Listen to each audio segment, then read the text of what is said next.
What is going on, everybody? Welcome to the Gamers for Life podcast, each and every Friday/Saturday, discussing all things games. I'm one of your hosts, Sherelle. With me is one of my co-hosts, Arthur Thomas. What's happening, my man?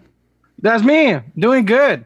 Your boy's certified in medical technology. Terminology. I finally passed my certification course. Quizzing. Hey, I got 93%. So congratulations. Right. Congrats, man. Congrats. Short version, even though my job is not on face value medically related, because I work in scheduling with a hospital, we have to get certified in medical terminology. It's a 6-month course at your own pace. Finally got done. It was fill in the blank. Oh, I'm filling the blank. Every there's 11 chapters. Every chapter review has been multiple choice, and then the finals all fill in the blank. So spelling is interesting. Open book timed, or what do you got? Was it like a time test, open book, or? It wasn't time, but I was open book. I mean, hell yeah. Hell yeah, that's what it's all about. And our other co-host here for the Gamers for Life podcast recently joined, but has added a lot of value to the show. My man Church in the building. What's going on, bro? Yo, man, what's going on? Nothing much, man. Just been working hard, trying to game, still on that Final Fantasy 14, and I was looking at Hogwarts Legacy. And I was tempted to download it today. I was like, should I just buy the game? I don't know. Yeah, man. Yeah, it's been all through my algorithms and whatnot. It's been just keeping in tune with all of the shenanigans when it comes to that. So before we get started here on the Games Fly podcast, if you're watching this, hello, be sure to like and subscribe here on the YouTube channel. We definitely would appreciate that. Arthur does some streams on the Gamers for Life. We got tons of great video episodes that Church is partaking in on the YouTube channel as well, and a bunch of audio episodes. But if you want to go to everything, the one-stop link is linktree.com/Gamers for Life. The number 4 life. It's the one-stop link to all of our stuff.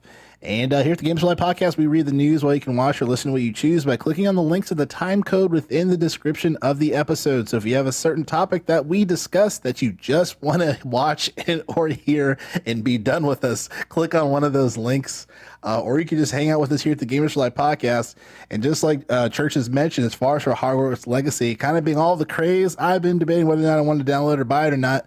But Arthur absolutely pulled the trigger on it, especially it's because of is a part of his fantasy team there of the listing of his publisher, and he has got himself 15 points on the board. First to so it's got a what is it? 85. It's not Metacritic, but the one we use. OpenCritic, 85, so 15 points on the board there. So, Church, Arthur, tell me about your thoughts on Hogwarts Legacy, man. I like it. Immediately, 2 things on my first impression. So I've only played 3 hours of it. I was going to play more, but the day before I was taking my med term final there. The 2 biggest things that just hit me in a positive way is, one, the size. I thought this game was going to be more linear, more of just A to B, like that hybrid, not like a rail shooter like House of the Dead, but just, just like a very, when I think of just narrative driven only games, like for example, Last of Us. Last of Us is an amazing game, but one thing it's not known for is open world giant map. So I was kind of picturing like that. I know they said RPG, but I came into it thinking of us in terms of what we're used to for RPG. I was thinking of a smaller map. No, not the case. Not the case at all. The other thing is too, Hogwarts, like the castle itself, so much to do. It's so fun. When I was playing it, it felt like what Night City and Los Santos is to a map for just a very lively, vibrant map city setting is Hogwarts. Paintings move, gargoyles talk. There's all this stuff going on in the background. There's, NPC stuff that's actually worth my attention. I'm not the biggest fan of Harry Potter. I watched the movies, like we said. I didn't read the books out of spite. I was like, sorry, you annoyed me to motivate me to not read the books. When I was going on, but I like the movie. Are So there here's hates the everything popular? Everything popular. You're annoying me. I I'm kidding. hate I'm teasing. I'm annoying, teasing. yeah, annoying things. Like, hey, you should watch this. You might like it. Versus like, hey, you know what I mean? Just going on and on about people wouldn't shut up. Not online, mind you. This is remember when Harry Potter books were going on. This is like before the internet. They're just like to your face. They were annoying to your face. I don't mean the algorithm is annoying. I don't mean Twitter's All the annoying. I kids mean, at school. yeah, I mean like people were annoying to your face in person. So I was like, screw this. But the other thing too, speaking of that, I wasn't really even going to one pre-order this game, let alone two buy it. I really wasn't. Like I kind of pulled that pick out of my hat of like, okay, when we're doing the draft, I'm like, okay, there's a lot of games. Both you guys grabbed up some games I was looking for. I was getting to the bottom of the barrel of potential in a AAA category. You know, I did a lot of indie picks um like the Hollow Knight sequel. So even though I picked Hogwarts, I had sort of hoped for it because, like I said, I wasn't even going to buy it. And then over the course of like 4 days, you know, now speaking of algorithm and like phone stuff, it's like, oh, my phone listened to me. I think it realized I picked Hogwarts. Boom! I found Just got out a new that, phone. I already got a purchase. Yeah, I got a new phone there. They're listening. How convenient, right, Church? Right. So yeah, so what ended up happening is real quick about the week before released, a lot of creators and stuff were able to play it for like they got 2 hours, like a sponsored thing, and so we got a lot of gameplay, like a lot of gameplay right before it dropped, and that was when I did it, and I'm having fun. Like I'm 3 hours in, I don't even have my wand yet. Like Nice. Wow. It's a big world. I haven't done too much combat because again I'm very early. I'm very early on. Yeah. I'm looking forward to it. I do have one gripe. I have one gripe. It's picky, but people are noticing it, and I'm not the only one. And I think all of us can relate. I never thought I would have took for granted the character creation. It annoys me that I am this beardless dweeb. Like the voice acting is good, but I say good. It's just put it this way. No, if you're coming to this like you want to art role play, you know, this is a very role play RP type of game. You know, you're making your character. Doesn't matter what you do, your dude is going to sound like a 14-year-old annoying British kid. There's nothing you could do. There's nothing you do. There are different, like they say voice thingy, like voice whatever styles. They're the same. In fact, when you pick the low, medium, or high voice, it's the same voice actor. It's not like a different voice actor. Like, hi, I'm Johnny. Hi, I'm Johnny. Like it's just they dialed it back, and you can hear the auto tune. They're funny. When I did the normal voice to high voice, you can it sounded like T-Pain just flicking on his autotune. That's exactly what it sounded like. Oh, wow. Like, hi, I'm Johnny. Then, like, you hear the reverb a little bit. And so that was really annoying. So I just went with the normal voice because there's either the options are guy voice, girl voice, and then normal, high, or low. But again, the high, normal, low, it's just literally auto-tuning what it was. So it is just really annoying me that no matter what, every time there's a cutscene, it just really kind of annoys me. Just like, I'm just this beardless, you know, no facial hair, British dweeb kid. I can't undo that. But otherwise, the game itself, I'm pleasantly surprised. I'm looking forward to playing more of it today. Nice. Any thoughts on Hogwarts Legacy, Church? Yeah, I mean, I'm glad that the game is really successful so far. I grew up, you know, reading Harry Potter books. Loving the movies and just, you know, going on Universal Studios, just enjoying the whole thing. So a good Harry Potter game is what I wanted for years. I don't know what it was. Maybe it was the funk of Gotham Knights. But when I saw Legacy, I'm like, I don't know if this is going to be it, champ. Like, I didn't know. It didn't look good. And even more surprised when Arthur was like, yo, guys, I saw the gameplay. I'm a pre-order Hogwarts. You know, I'm like, Arthur, like, no, you're making a bad decision, bro. Like what are we doing? But I'm happy that it panned out. And like I said, I've been watching my homie stream the game over PlayStation for me. So I've just been watching him go through the game a little bit. And it looks good. It looks pretty dope. It's like all that nostalgia factors kicking in for me and just being able to live in the world. I can't wait to get into it. if only I can get off of FF14, then then I get over there. uh, Oh man, very very cool, very cool. One thing I wanted to talk about, we don't have to dip in too deep, but I do know that it is a part of the conversation around Hogwarts Mhm. Legacy. yeah, I find it interesting that there are some news outlets that are deciding not to review the game because of J.K. Rowling, which I found kind of ridiculous just because like there's people that have worked on the game that do not align with what J.K. Rowling thinks of, you know what I mean? And for me to have this stance of like, no, we're not going to review this game because J.K. Rowling's a terrible person. And I'm like, well, that has nothing to do with the developer of the game. Like, they just want to make the game. You know what I mean? I'm like, what yeah, the fuck? Because I know, Kind of Funny is one of those people that decided not to review it because of that.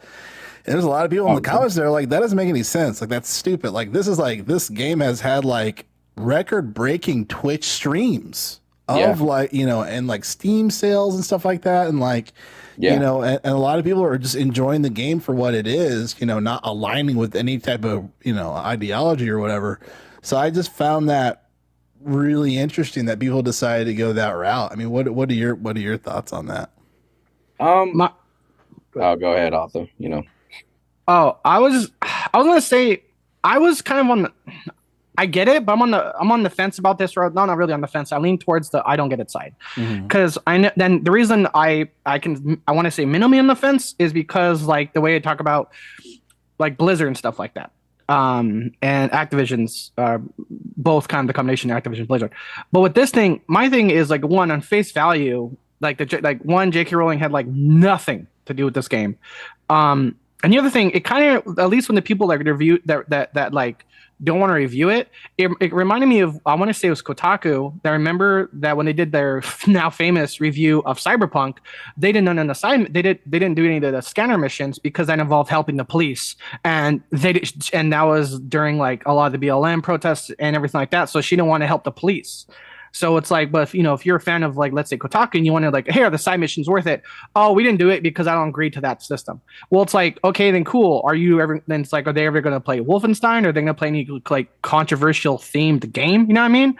Like, there's one thing of, having the beliefs of something like that, but when it comes to reviewers, things like that, saying I'm not going to do it, I'm just like, well, yeah, I mean that just kind of opens a weird bag of like, well, where's the line of like, well, I don't like killing people, so I'm only gonna play Pikmin. Yeah, You know what I mean? yeah, yeah.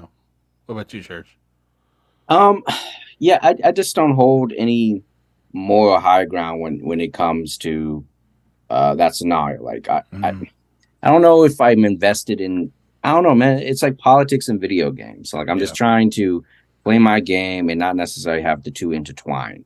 yeah, If people don't want to play the game, that's the prerogative. I'm not gonna say you should play the game. You should play the game because it's a good gameplay and it's a good story. yeah, When it comes to Kind of Funny, I did not know they were against reviewing Hogwarts. I don't yeah. know why they made that decision or what that would, you know, I I don't know. Just so I guess it crosses in the realm. Are we going to get like unbiased game reviews? Or are we going to like objectively look at a game and look what is good and what's not good? Or are we Yeah. going to have politics come into the game? Like it's a great game, but A, B, and Z, is the reasons why we don't play it. I don't know, man. I think it's a little bit too much. Like, Yeah, I agree. I think it's ridiculous because, well, to me, it's like it's not like the team took a picture in the Cosby Suite. Play our game.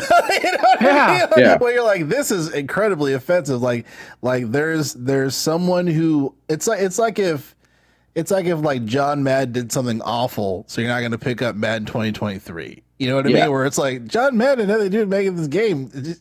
Like I feel like that's like the best analogy I can give, Mhm. where it's just like you, because I put in the comments, I put like, you're doing a disservice to people that worked hard on making this game that have nothing to do with her opinion on that matter.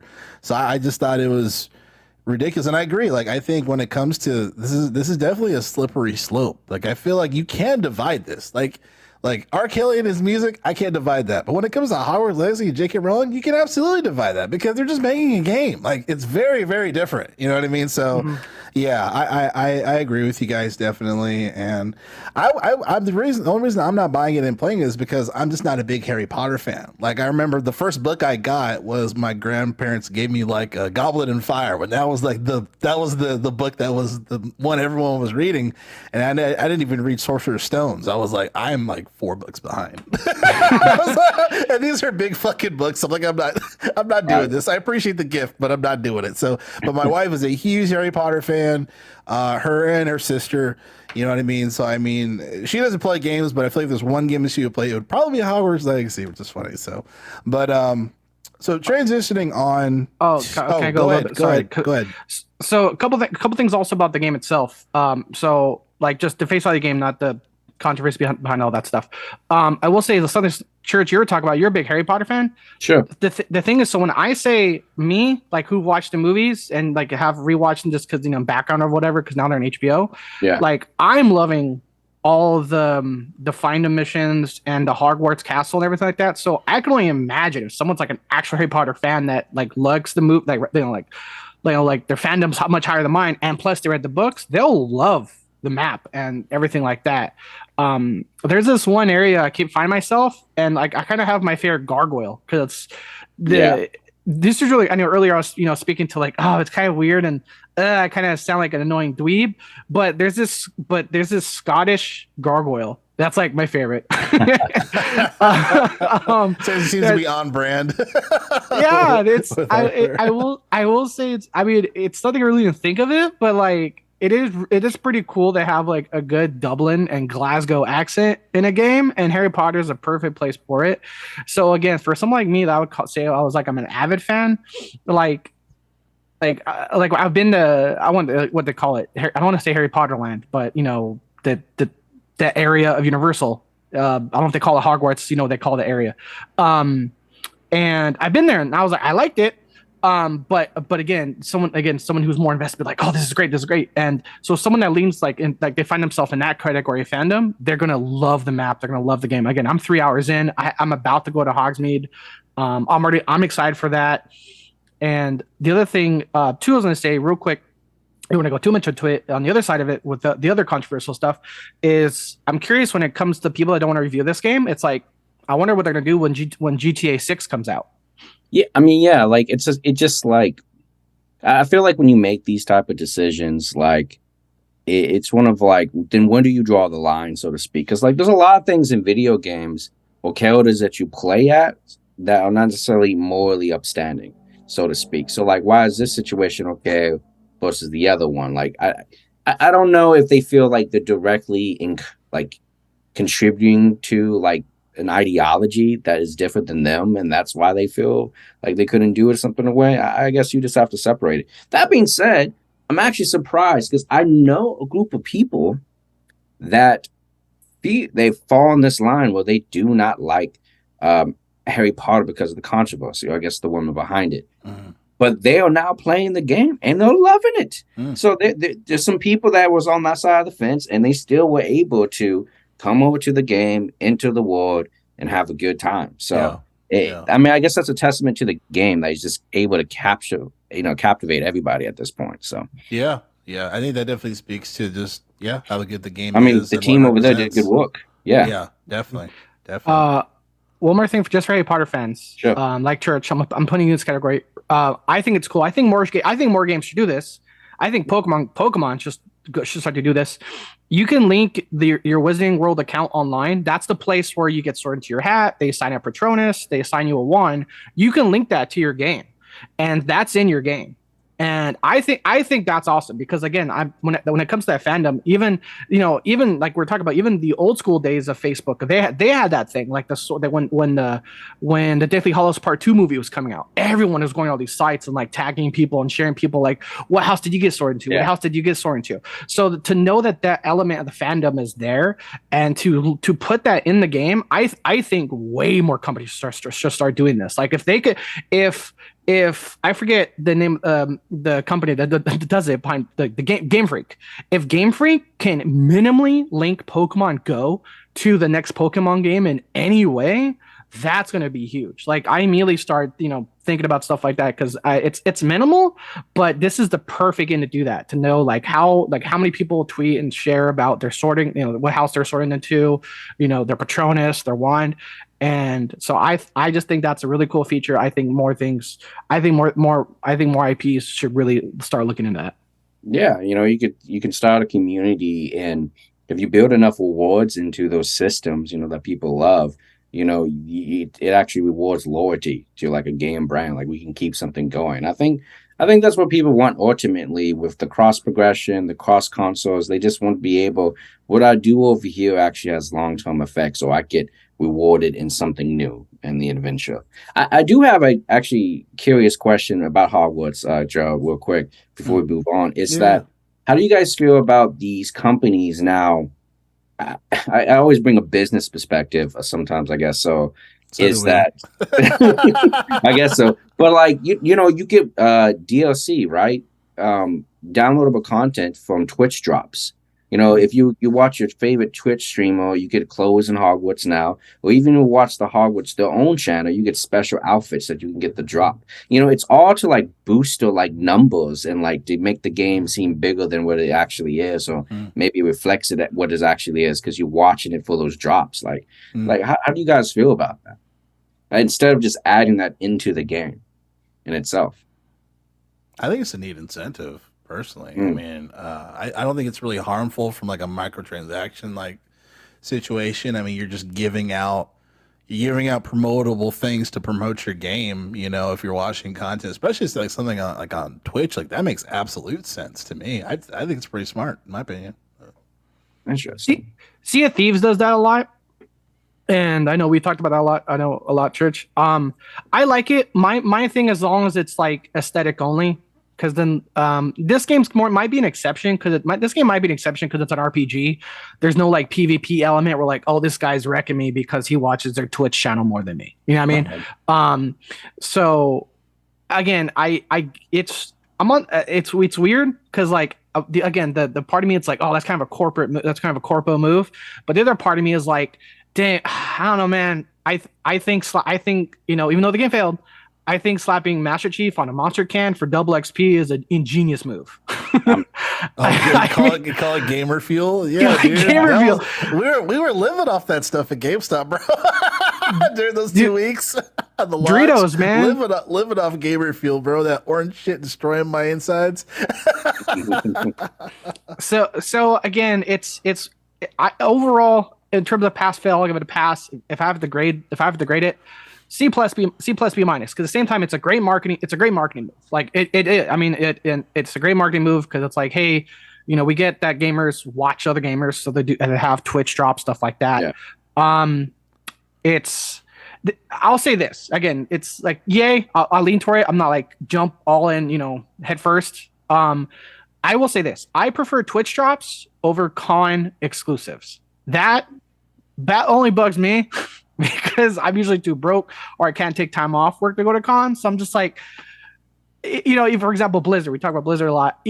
So like, but back when I was like really hit into Overwatch 1, I was like, man, that's so cool. I'm like, even for me, I'm like, even though I'm not the biggest for microtransactions, I'm like, I would rather pay $5 for that than be like, I can't go to that con. It's really expensive and in Florida. Yeah. Or you know what I mean? Something like that. So overall, I like it. It creates incentivizes. It builds a community. I can't, again, not all in head first, but I can say I'm here for it. Okay. Nice.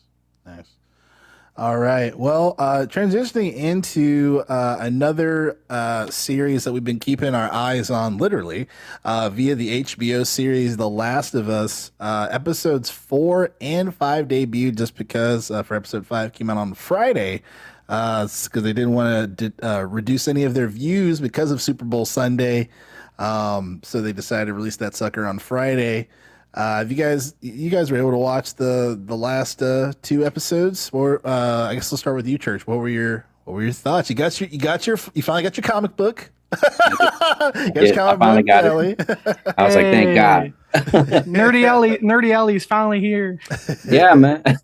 That's what I wanted to see. You know, that's the Ellie to me at the end of the day.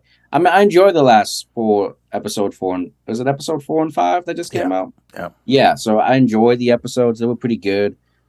I think episode 4 was really important. You know, you had that entire day with Ellie and Joel is just like, you know, building that relationship and ultimately establishing some ground of trust, you know, through the trauma they had to go through just to survive, which ultimately leads to more trust in episode 5, the way it ends, you know, when everything just the shit hits the fan. Right. So I think it was cool character development and how quickly you can establish that bond between these characters. I appreciate the changes in the show. I mean, I saw a cool YouTube video where there was one scene in the truck and it was like a shot for shot of the same dialogue between Ellie and Joel. I was like, wow, that was actually pretty good. Like, I'm glad they kept that into it. Still spotting more of the yellow throughout the episode, just kind of like a fun game that me and the missus like to play. Like, oh, there's a yellow red right here. You know, here's the video game language that we love from The Last of Us. Yeah. And I still enjoy the liberties that they're taking with the show. I like the extra content, the backgrounds for characters, development they're going for, and just when the zombies or the infected show up and it's just a crazy mob. Love it. I love it. I know the game is slow paced. You know, you're not fighting a bunch of all the time, but crazy zombies is the way to go after Day of the Dead for me. So that I like running at full speed and just the carnage that comes with it. So that's my initial impressions. So, it's like speed this shit up. Bro, it's chaotic, man. Like if somebody's running at you at full force, like that's terrifying. Like that Walking Dead stuff. I could survive Walking Dead. Absolutely. Well, what were your thoughts, Arthur? I liked it. The one I definitely like how their bond is building. Mm-hmm. Like I definitely like how they're doing it. They're doing it slowly and subtly versus you know, a flashback or something happens like cool. You know, it's like, are we best friends now? Yup. You know what I mean? So like for example, how following again, we talk about spoilers here. You know, like following the ambush and where Joel has to kill that guy. You know, Ellie has a conversation with him of like, hey, have you ever killed innocent people? And he's like, I know I've been on both sides of that scenario of luring people in. And you kind of see that kind of reflect and towards the ending of the episode 5, when I think like for the first time, at least in the show, you know, Joel's like, don't make me kill you, please. You know, he doesn't say, he just says, please, just don't. Yeah. And I think again, you know, I prefer that subtlety and to a point, a slow build, you know, in this dynamic relationship of what we're expecting of what we know, what's to come, versus them just like, boom, you know, hey, we're BFFs now. I'll kill everyone for you. And the other thing too, I like how they're kind of addressed the seriousness of like, I'm not say death, but like murder.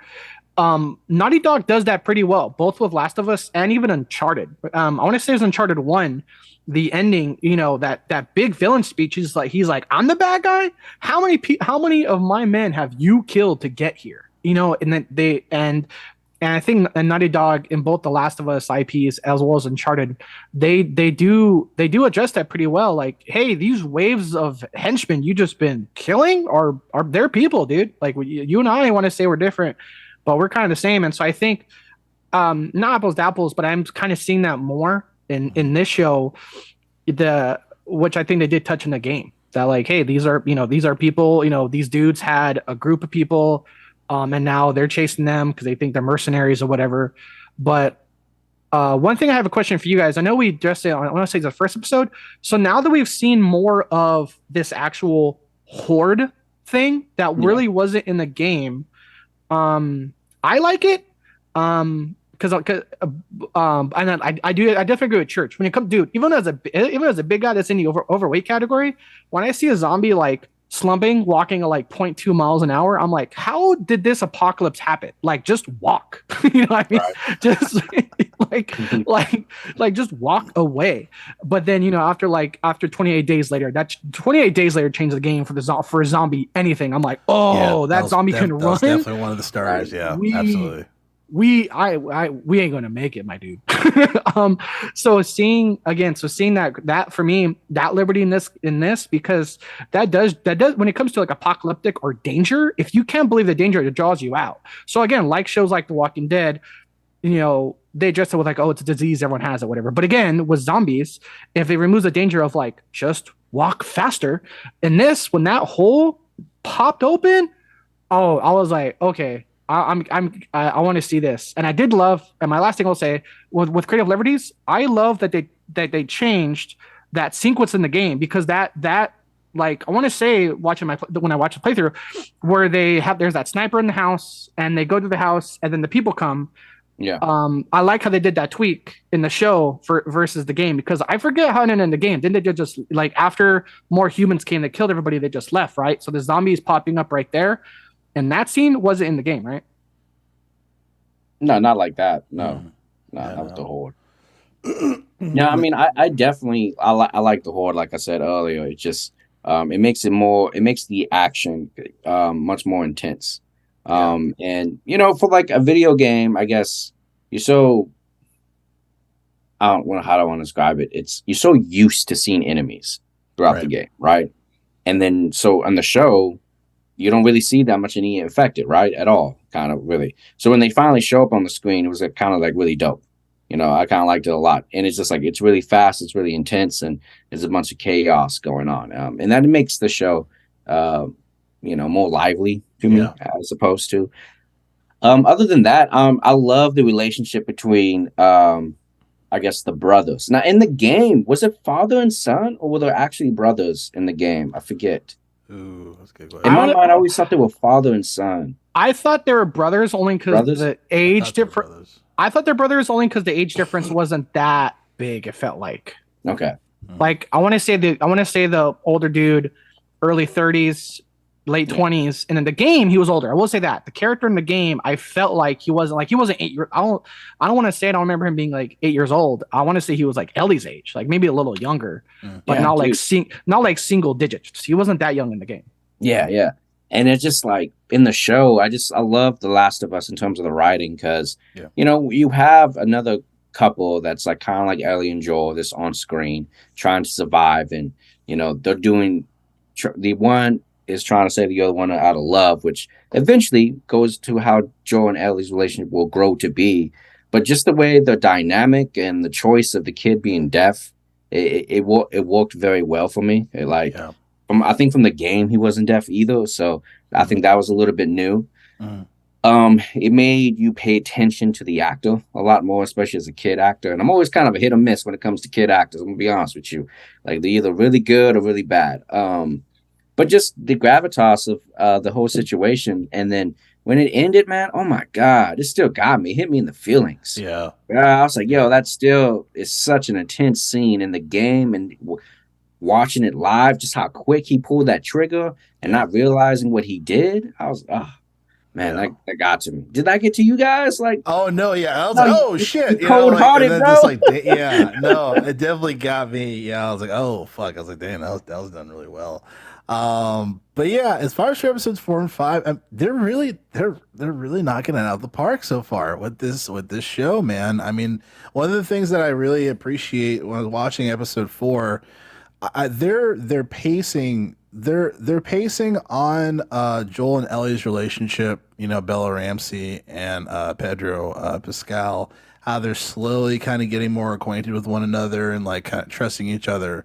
It's just really good. The pacing's really good. Like you hear Bella Ramsey's character, how she's getting more kind of like kiddish, or just like her personality starting to kind of reveal like kind of how she is, where it's just like, like, dude, like, come on, and just like saying these jokes and stuff like that, where she's starting to take down this wall of like, I'm gonna fucking kill you, or just like fuck off, you know what I mean? Really taking down this wall and really exposing like just like how she is like how she is as a person, and like, you know, and kind of Joel doing the same thing as well. You know what I mean? So I just think their pacing of progressing that connection is really starting to show, and I'm really appreciating it. You know, because I always thinking about what you said, Jerk, as far as like I really want to believe that they're like two peas in a pod, because it's very crucial by the end of the show and the beginning of season 2, and I'm like I 100% agree.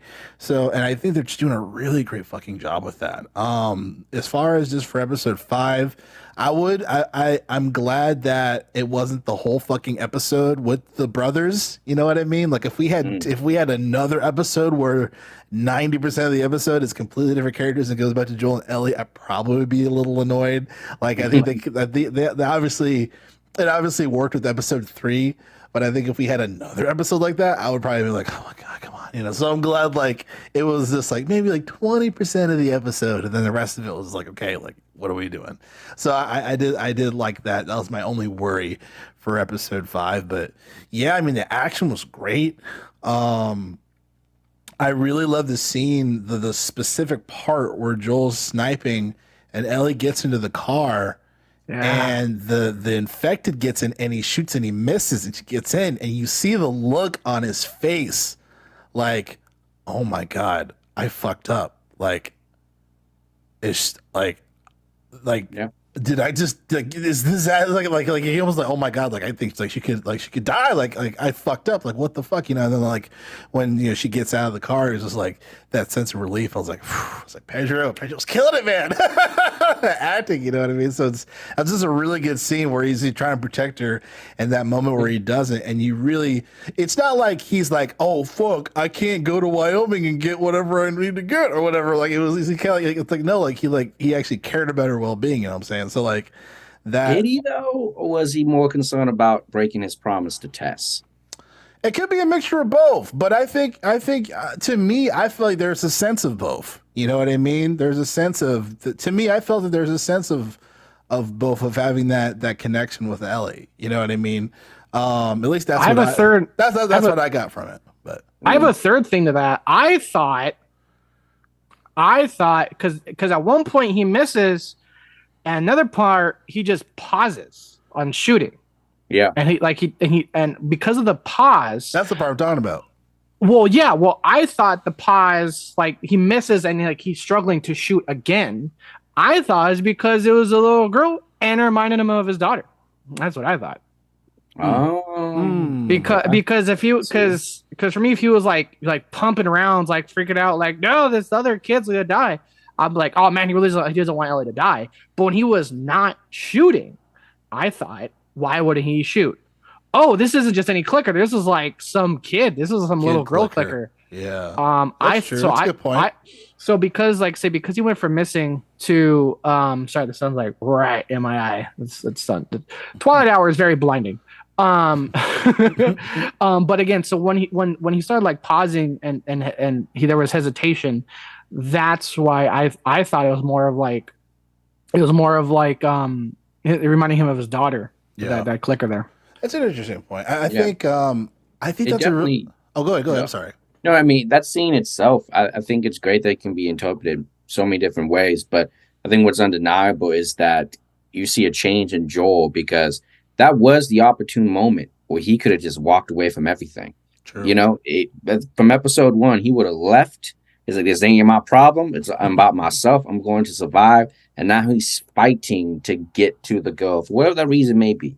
Right. And I got a new gun. Deuces. Bro, right. I don't know where you got the limited ammo from, but I loved it. I was like, keep going. I was like, I don't know where you're getting these bullets from, but keep going. Yeah, I was about to say, has he got a box next to the windowsill? I mean, I agree. I was thinking like the one time it was like a single action rifle was a 22, and it was like, okay, there was like 10. I was like 10 shots in that single, and that was that single fire 22, and I'm like, okay, we've definitely hit double digits. Yeah, going in. Yeah. That's funny. But yeah, the one thing too, this is very random and separate from as far as like story plot connection arcs, but as far as like that scene when that truck goes into the sand and then the horde comes out, I almost feel like that was kind of like a nod to, remember how like the scientists were talking about how like ants are like the prime example of this fungi of how it controls your brain and stuff. Yeah. And I'm thinking like, well, what happens when like there's an anthill and the anthill starts to get fucked up? A lot of these ants, they start to scatter. So part of me was like, oh, what if that was like a nod to like this the notion of like how you know, like how these people are almost like ants in a way. They swarm and stuff like that. I mean, obviously aggressive ants, but I was like, huh, I was like, that might be kind of like a slight nod to this, you know, the as far as like how they're moving, you know, where it's similar to like ants or whatever. But I'll say if that's the case, I can spot the soldier ant. yeah, super ant ripping dudes' heads off. I'm like, oh shit. So yeah, Big homie there. yeah. So I have another question. So now that we've seen like the big dude, The bloater. I was gonna say, do you think they're gonna have, because in the game, wasn't there a big dude that would like take off chunks of himself and just throw them at you? Throw bio shit. Yeah. Yeah. Do you think Or they're walks up to you gonna and it blows up? There's that guy Yeah. too. Yeah. Do you think Isn't that the same dude? The bloater? You had like the damn, I forget the enemy types. that's Plicos. that's what I was wondering. Lodos. So when we first saw the sneak peek, for this episode, that's who I thought it was. I thought it was the bloater. I thought it was the big, I'm gonna tear chunks off this fungus of myself and throw them at you and they're gonna explode. Mhm. I don't remember just a general big dude. punching dude. Yeah. I think I remember a guy like that, but I don't. But you could be right. It could be the same type of enemy. But I do know there is a dude where he just walks up to you and blows up. At least last was part 2. I remember that. I remember there was a dude like that in part 2. But So do you think we're gonna see all those enemy types, or are they won't dive that far into the deep end of 1-to-1 game adaptation? I think we will see. I think towards the last couple episodes, yeah, especially when we get to the city in the West Coast where you have to like, you know, go through a horde of monsters to get to the hospital. I think the next episode, it's like I think we're hitting winter pretty soon, probably, if I remember the time. And it's the questions like, who's the real monsters, man or the infected, right? We have the entire cannibals coming up, but I think we will. Episode 9, 10. Yeah. I don't want to, I guess because they spoil it for ourselves, but if you watch all the way past the credit to say, okay, like me, I let my phone just go. It did give a sneak peek into next episode. Oh, they did? Mm-hmm. Is it winter? Okay. Is it winter? Yep. Okay, cool. Yeah. Cool. See? Okay. There Perfect. All right, guys. Professionals. I was gonna say huge spoiler. Seasons happen. I thought we were talking spoilers, you know, the game's been out for years. Like No, yeah. This is a spoiler cast as far as these segments. Yeah. Well, okay, so this is it's a sneak peek. Everyone can watch it. Yeah. Next week, I won't spoil it. It's a sneak peek. Next week he finds his homie. He finds his bro. Oh, okay. He finds okay. All right, next. Stop there. Yeah, I was saying that's why. That's why I'm like, it's like I'm like, yeah, it's spoiler, but like the show is still newish. But I was gonna say at least for the sneak peek, winner, it's yes. Right on. Okay. Cool deal, man. Well, hey, definitely, I'm a huge fan of this show right now. And they're doing definitely justice, and this is definitely to me this is definitely one of those like time to be alive and could change the course of quality for video games for future IPs, you know what I mean? Like this is how you fucking do it, you know. So it's kind of like a Christopher Nolan moment for like The Dark Knight. Like this is how you do a fucking movie, you know. I was just talking to my brother-in-law about that because I want to see the new Oppenheimer movie. Sorry, it was just for random. I was just praising Christopher Nolan today. One question I have, not to extend this too long, but so next week's episode 6. We're told there's 12 episodes, so next week is the halfway there. Let's say 12. I thought it was supposed to be 9 or 10. Is it 12? Oh, I could be incorrect. 12 is the number that's stuck in my head. I think it's 9 or 10 episodes for the show. Oh, okay. Yeah. So I was gonna say, let's say it's 10. We've just hit the halfway mark, but let's say they pulled a season finale. Like, boom, their brothers don't make it. Boom, season finale or hiatus that some shows do around like winter, like art, like real time shows. I'll have a mid-season finale in December and pick up again in March. If that's the case, This is easily top for me so far. Top contender of like one of the best game adaptations I've seen. Like, I'm happy to hear that for you, man. Yeah. like I don't know if I could put it in first because I would have to think of who else I might have in my maybe first category, but like easily top three. Like just boom, like easily, either way, it's going to be on the podium for a bronze medal minimum of I think best game adaptation. What do you think, Church? I mean, I think I've told you guys, I don't know on this podcast or off, I still think Warcraft for me is really good to its source material, and it was a great movie, and I think it gets overlooked. Other than that, you know, I think it's doing pretty well. Yeah. But so far, man, it's like still the Sonic movies, man, is a whole lot of fun to me. And so you know, I guess it depends what you're looking for in a film. Like Last of Us is a good 1-for-1 of the game so far, as much as possible. As opposed to Sonic, it has the spirit and the fun energy of the Sonic games that you kind of love. Yeah. And Warcraft is just that's the game. You guys should really watch Warcraft, bro, when you get a free. I need to. Okay, I'll put it this way. I'll watch Warcraft if you watch the first Silent Hill movie. I've seen the Silent Hill movies, bro. Oh, okay. Yeah. Oh, okay. Yeah. Not the second one. I don't want to talk about the second one. I mean, I've seen them. I seen. I even thought Resident Evil, the first two were pretty good. First two, yeah. After the first two, and then it just became slow motion 3D the movie. Yeah, bro. Yeah. Me and my best friend there. We were watching whatever Resident Evil, and we would just shout. Unnecessary slow motion all the time, just like it's like, oh, there's a zombie. Unnecessary reloading. I'm cocking my gun. Bro. Then speed up. Unnecessary slow motion. I'm firing one bullet. It was just but yeah, I was just curious about that since we're arguably halfway through, and it's man, again, so far 5 for 5. I think they're all hits of these episodes. It's good. It's going to be a good year for video games. When I think of award season next year, in terms of the video game awards, because you know we have the Mario game movie coming out in April. Yeah. So it's like I mean that everything I see about that looks pretty good. So I'm excited for that. So it's going to be Last of Us, the Mario movie. Who's going to win? You know, I don't know. A lot of stuff. Are you guys like excited for the Mario movie?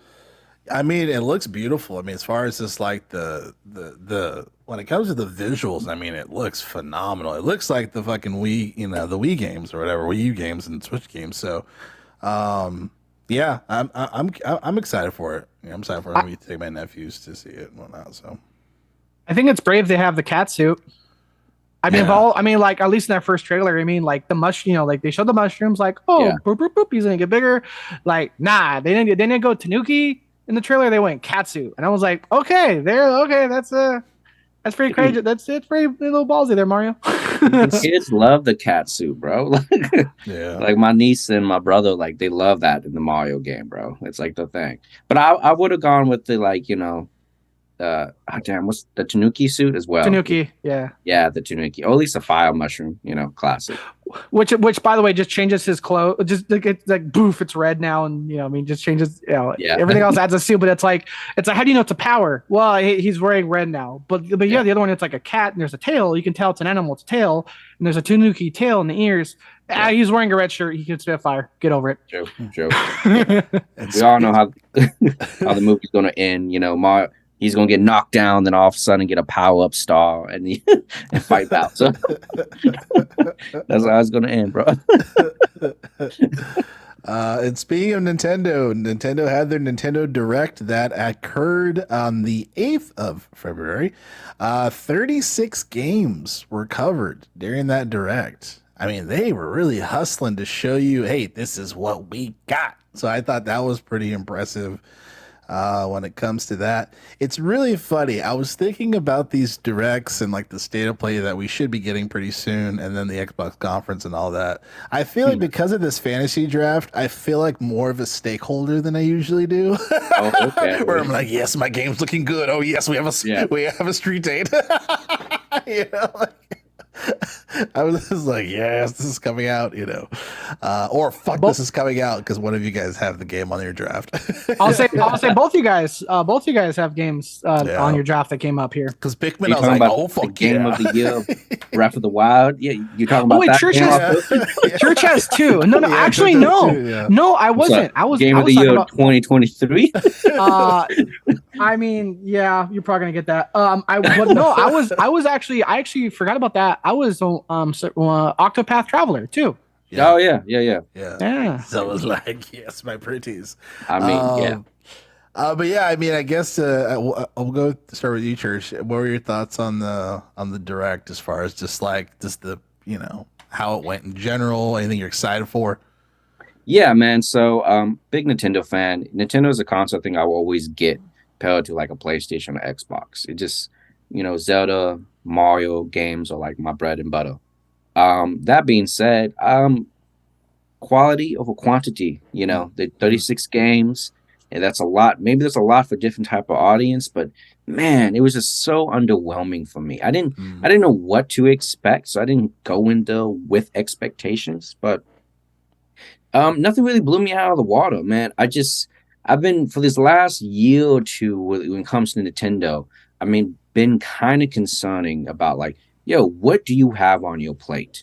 Mm. Like you haven't really announced the next slew of games are coming out eventually. Yeah. It's been dry ever since Animal Crossing came out. Even though that was a big contender, we had this Paper Mario game coming out, but I don't. What's on the list? Mhm. After Tears of the Kingdom, what is coming out? That Metro Prime 4 game. Okay, sure. That's going to be relatively as big, or at least half as big, right? When it comes to the Yeah. games, It- yeah. so for what I was looking for, it didn't deliver on a milestone of upcoming releases that I'm looking forward to, Mm. which makes sense. They're all focused on Breath of the Wild. Like, why announce anything bigger after that? Let's just keep that into the May. But so it was underwhelming for me. Mm. People are excited for Advanced War 1 and 2. I think we Yeah. finally got a date for that. Shadow Drop of Metro Prime, remastered. That was speculated for a long time, so that's a big win for people that have been waiting for that. It's not my cup of tea, so to Mm. speak. I go play Hollow Knight if I want a Metrovania. That's just how I feel about it. Other than that, Zelda, you know, Yeah. is what I cared about, and what they showed of Zelda. Love it. Yeah. Love everything they showed about Ganondorf is here.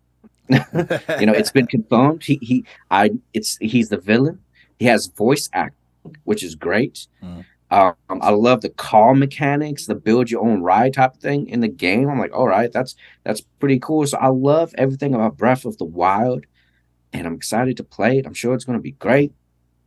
Man, I wish we had that Nintendo Switch Pro on Nintendo Switch 2. Yeah. Because I look at this game and I'm just like, man, that's like 12 frames per second, 22 frames per second. And, I got my home gaming setup right now. I'm trying to get 60s at a bare minimum. Right. And now I'm looking at this. I'm like, I don't know. I don't know. Church is like used to 4K and Church is used to 4K and Nintendo's like, what's the K? Exactly, We're in the bro. hundreds, bro. This is a hundreds company. 4 Kirby's. 1080 sometimes? Like, Yeah. Yeah. Yo, we bought that. This is Nintendo. We bought that 720p. yeah, right? Because they already said this is going to be the biggest like downloadable game like on the Switch. This is supposed to be like 18 gigs or something.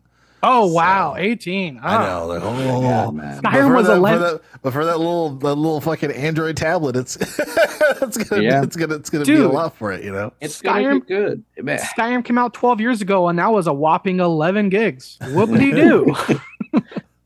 I'm sure it's going to be fine, but I guess I just want the best of the best. Yeah. I wish it was like at least faster frame rate for me. But other than that, man, the entire direct to me was kind of underwhelming. Mm. I didn't care for it, man. So Yeah. I skipped a couple of games. I'm like, not for me. not. Dude, this man. I was gonna say this man. Dude, this man's like. I expect the best, dude. Final Fantasy 14 is spoiling you if you're coming from Final Fantasy 14 to a Nintendo Direct. Bro, man, I've seen the light. I'm no longer stuck in the cave with Play-Doh. Like this dude's like experiencing like frames, a new gaming setup. You have a what is it? Don't you have a curved 4K monitor? I mean, tell about my business, you know. Go ahead, stop, bro. Go But ahead, I do. Go ahead, start on this. I do. I'm just saying, going from like Final Fantasy 4K and your setup to like a Nintendo Direct, my guy. So needless to say, the Game Boy Advance games on Nintendo Online did nothing for you. Who cares about these Game Boy Advance? What we playing Game Boy games, bro? Like I'm a man, okay? You sound I like Jim play no Ryan, games. bro. You sound like Jim Ryan right now. You know, I mean, fuck all his old shit. These ain't blockbuster games. Oh, I mean, I love it. Yeah. The game I want GameCube games, okay? That's the emulation. That would be huge. That would be GameCube games. For God's sake, please add Super Mario Galaxy 2 to the online store, or just free to download on the emulation at this point. It's just Game Boy games and Game Boy Colors. Great. If you want to play those games, that's fine. I mean, more games is always cool, but it doesn't do anything for me, man. You don't tickle my pickle. So I don't know one Nintendo fan that doesn't know of emulators. Pause. I don't get up early in the morning for them, man. Did you guys like the Game Boy games? Like, what's going on?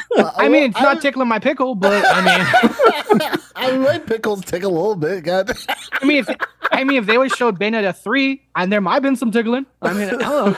What were your? That's understandable, but that's hilarious. Did you check out some of the direct, Arthur?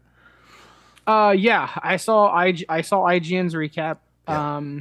And so I will say this. Hey, man, if you said something that was like, hey, apples to apples here. You're talking about like if you want Hollow Knight for a Castlevania game, Dead Cells Return to Castlevania DLC looks pretty cool. And when it comes to like and I'll say this because you know me, you know, hey, this isn't a shocker for me to tell you about a positive thing about Game Pass. Dead Cells is on Game Pass, so you can have them. So I'm just saying the deal. So that means we got a plug in for the day. Hey, dude, I'm just saying. Do you know what fun it is to have Game Pass and watch a different company's showcase and be like, you have to pay for that game? Pff, okay, loser. Like, dude, Dro, dude, Game Pass is telling me the pre-download the show.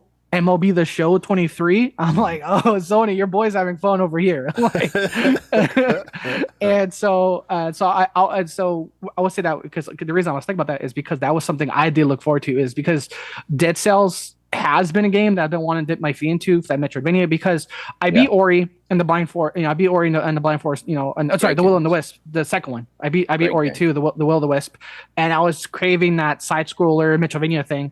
So of course, Dead Cells shows up and recommended, and now poof, we get the trailer for Return to Castlevania DLC, which again. This I don't think it'll be deception, but so far every time I've noticed a Game Pass game that has DLC, the DLC is discounted. So cool. I will say I am looking forward to, again, I don't want to switch, so me looking forward to means that looks fun, but I won't buy it. Is the game Blanc. It was a very black and white animal. Yep. Like animal foresty game. The art style reminded me of Okami, but with like no colors, just black and white. And the other thing too that I was looking forward to, again, I won't buy, was Pikmin. That was one of the few Nintendo like franchises I did enjoy playing. Pikmin. Games not playing in the dirt. What are you talking about? I'm just joking. No, Pikmin's good. Is this a game for ants? No, Pikmin's good. I'm gonna shed some love if you don't mind. This game called Rain Code. That was also on the Direct too. I'm a big Danganronpa fan and the 99 series games as well. Yeah, so this is like same vein of same people. So I'm really looking to like that type of game coming out. But I don't think it's just only on the Switch. So if it's on PlayStation, I'm gonna get on PlayStation. Oh yeah, I gotta get my frames, but like get the frames. Cue me just Googling, is this on Game Pass? For real though. Dude, get the frames. Get your frames where you can get them, baby. Get your frames where you can get them. Let me ask you guys really quick. If we sell merchandise, that should be one of the shirts. Is it on Game Pass? we have like one day we will be official Xbox affiliates of Game Pass. That would be hilarious. I would love that. Game Pass. I blew Drell blew his own mind when he finally discovered Game Pass, and so at least Doom on his phone, which I will still love. Yes. Drell's like, dude, I'm playing Doom on my phone. I'm like, yeah, that's what I've been talking about. No, you're not gonna do this bullshit again. I kept telling you. Originally, when Game Pass was out, nothing was out except Gears of War and Halo. No, 3 years later. It was a Halo Gears machine, bro. I plugged in my PlayStation 4 controller to my fucking Galaxy, and I can play Game Pass. I'm like, what the? Where have I been, in a freezer? No, I'm with you. I didn't get Game Pass since like year 2, maybe till year 2, maybe 3. But yeah, vanilla, yeah. But they're 2.0. They're 2.0.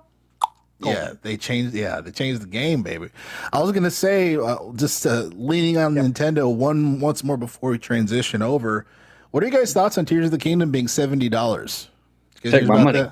Take my money. Take my money, bro. Like, take it. Take it. And that they announced the collector's edition, your boy. Collector's edition. Shit, make it $80. I'm the opposite. I'm like the goal. Like, dude, I remember when people were upset that PS5 games were gonna be $70. You're telling me like a PS5 Spider-Man 2 4K, how many frames a second? $70? Okay. And Zelda's like, hell, Zelda in the title. It's new. So I'm gonna put a 7 in front of that 0. Nintendo. I mean, like, it's gonna sell it, but the goal. I'm just saying. I would say this: when the controversy of Xbox One not having their games backwards compatible back in the day, and they went up and interviewed Reggie Fils-Aimé, like, how do you feel about your games? You can't give them to your friend. And their response was like, well, Nintendo doesn't have that problem because our customers, once they buy our game, they never want to sell them again. So we don't have that issue. That's what I knew, that Nintendo is not afraid to let the nuts hang. And they're doing $70, bro. They're like, yeah, and what? Like, they're not letting them do it. They're not afraid. Church. They're not letting them hang. They're not afraid to let them hang because they know you'll still gobble them. Like, $70. Like that. I ain't gobbling, bro. I'm just saying, bro. You're gonna gobble. You take my money, bro. That's $70. Here you go. Dude, it's not nuts hang. It's the goal. Like sales. Nintendo's like, what's that? How do you spell that? What is that? Dude, Nintendo's like, this game's 10 years old. Yeah, full price. Why is that confusing? What? Oh no, this is Nintendo. We don't know about discounts. Bro, I mean, listen. No, Nintendo is not a console for cheap ass games. I hear you. They, in a serious note, is the $70 price tag justified? Who's to say, bro? Who's to say? I don't know. Sorry, go on. Do you think that's a good question. $70 in general is justified? Is it $70 in general? If you don't think like Xbox Series X games or PS5 games should be $70, you're just not going to agree with Nintendo, right? Do you guys feel that it should be 70? I mean, I don't want it to be 70. I'd rather it be free, but that's just me. It's hard to swallow, right? Because we don't got a shiny new Switch 2 in front of us. Like, yo, here you go. Yeah, it's like a shiny Switch 2 is like a shiny 2K. It might be easier if they have a shiny 60 frames a second. I mean, it might be easy. Like, that's what I'm saying. It would be like, again, will it not be arguably game of the year? We're calling it now. Doubtfully, I don't see a major contender for it as of right now. Are people going to buy it? Yes. But again, at face value, is a dude that just paid like $80 for a AAA a special edition, and like for the knowing what the Switch, how it performs. That's because that was Sony's defense. Like, to a point, Drill, correct me if I'm wrong, to a point when Sony announced, hey, PS5 games are going to start going up. they mentioned because of the increase in technology and graphics and performance that price value is matching that work and input into it. So for me, being being having Sony being the first one at the gate for that price point and backing it up with reasons, and Nintendo not being able to match those same reasons remotely performance wise, that's why I'm like, no, I don't think it's reasonable. Yeah, this is an interesting conversation, right? Because I think you have a really good point, Arthur, where you're saying if it's coming from PlayStation, you can understand it because of the power of the console and all that stuff. But I think this has kind of been this has kind of been an age old question because in theory games have been. I remember Colin Moriarty used to talk about this with Greg Miller all the time during Podcast Beyond. You know, Colin Moriarty would say games are cheaper now than they've ever been because of cost of production, cost of technology and everything, and marking it. And even what was at $60, he's like, that's incredibly cheap compared to how much it should cost. So I think in that nature, it you know. There's financial facts around that. Now, when it comes to Tears of the Kingdom, the pill might be a little bit harder to swallow because it's like, you know, you got the GBA Advanced announcement. And they're like, oh, by the way, and there's no going to be, and they already said there's no console refresh anytime soon. You know, they announced that. You know, and could be a lie. Dude, Nintendo does not lie. No, they do. Remember when they said like, you know, when they will deny something and then all of a sudden they'll come back like 2 months later with new console. You don't. They've done that in the past. I mean, right? They did the OLED screen, but I mean, I think it's less nuts on the table and more like them mooting you and expecting to kiss their ass. Like, because my thing is, I feel like when it comes to financials for Nintendo, this has got to be the most expensive thing that Nintendo's made. Probably gonna be the most expensive thing for them, for like the most expensive game for them to make all like out of like the entire fucking year 2023, right? So for them to mark this $70, but for this to be, they know how impactful this is. Like they know how impactful and important this is. So I think Arthur does have a point as far as like if we change this to a 7, people are gonna still buy it. You know what I mean? Like I kind of feel like this is at least a good game to do that for because people would pay $20 more for this game. Like that's how important this game is. So when Arthur was like, the game's gonna fail, I was like, they literally can't afford. Like they can't afford for this game to fail. Like if this game fails, to me, Nintendo is like, they're not in trouble because they're like one of the. I think the Switch is one of, I want to say like top 5 or top 3 like highest selling console of all time. But when it comes to just an IP releasing, I feel like when it comes to especially Tears of the Kingdom, like this needs to hit the mark. You know what I mean? But this is a good game to make $70 for Nintendo. But my thing is that this game has to perform well though. And that's my biggest thing because if you're paying $70, you're having people buy this game from a console. Say I'm a first time Switch owner, right? And if this game chugs and I paid $70, I'm an unhappy motherfucker, right? So they have to make sure that this game runs on any type of Switch, whether it's the OLED version, if it's the regular version. If they can get away with it, nobody's going to talk about it. Early adopters are not going to bitch about it. No one's going to bitch about this price. And, you know, eventually they're going to be pushed into making a refresh for the console. But this is kind of the ultimate means test for me because I'm kind of leaning with Arthur as far as like $70, bitch. Like, it's like people are also like, no. You're like, I mean, they're showing this product that's the most popular game that people want to play in 2023. You know, so it's kind of my thing. True. I mean, I think when it comes to $70 in general for a game, I don't necessarily agree with it. I mean, I understand that prices haven't risen in like 10 years, right? And compared to other forms of entertainment, it's relatively cheap for the hours of fun that you have, right? Mm. But at the same time, we are talking $70, and it's not about how much we've curved off inflation. It's just about how much money is that to a person that's going to spend the money. It's a lot of money at some point. Like, you know, $70 is not something to like to joke about. Now, whether or not Nintendo has the right to it, I think they're doing it because they're just trying to be competitive with Xbox is doing it, PlayStation is doing it. So let's just have our price point at this time. It sucks that you could have pre-ordered Tears of the Kingdom prior for $60, right? Yeah. What? But yeah, because people had the pre-orders for $60 for years. Yeah. And now they took down all the options to pre-order before they release this. And now if you pre-order, it's $70. Yeah, let me add $10 to that, player. Yeah, dude. Exactly. Drill, we talk about and praise. I'll just say real quick.